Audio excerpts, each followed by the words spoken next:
হজরত খাজা মঈনুদ্দিন চিশতি 1142 খ্রিস্টাব্দে 537 হিজরি পারস্যের সিস্তান প্রদেশের সানজর নামক স্থানে জন্মগ্রহণ করেন।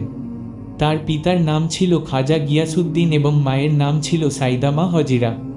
শৈশবে তিনি অত্যন্ত মেধাবী ও ধর্মপরায়ণ ছিলেন।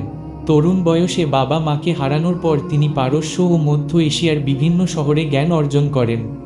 পরবর্তীতে তিনি খোরাসানের বিখ্যাত সুফি হজরত খাজা উসমান হারুনি এর শিষ্যত্ব গ্রহণ করেন এবং দীর্ঘ 20 বছর তার সান্নিধ্যে থেকে আধ্যাত্মিক জ্ঞান ও সাধনা অর্জন করেন। খাজা মঈনুদ্দিন চিশতি 1192 খ্রিস্টাব্দে ভারতবর্ষে আগমন করেন।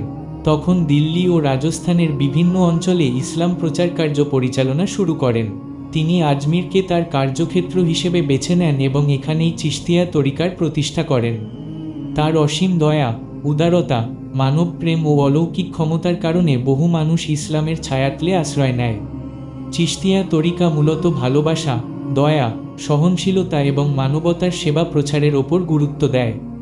এই তরিকার অনুসারীরা নিম্নলিখিত 4টি মূলনীতি মেনে চলে: সব ধর্মের মানুষের প্রতি শ্রদ্ধাশীল হওয়া, বিলাসিতা ত্যাগ করে বিনয়ী জীবনযাপন করা, জিকির, তাসাউফ ও আত্মশুদ্ধির মাধ্যমে আল্লাহর নৈকট্য লাভ করা। 1236 খ্রিস্টাব্দে 633 হিজরি হজরত খাজা মঈনুদ্দিন চিশতি ইন্তেকাল করেন।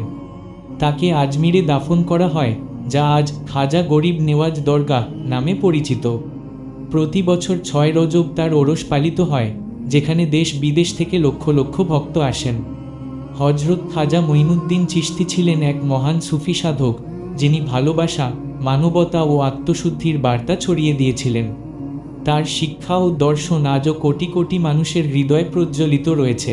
তিনি শুধু একজন সুফি সাধক নন, বরং উপমহাদেশের ইতিহাসে এক অবিস্মরণীয় চরিত্র।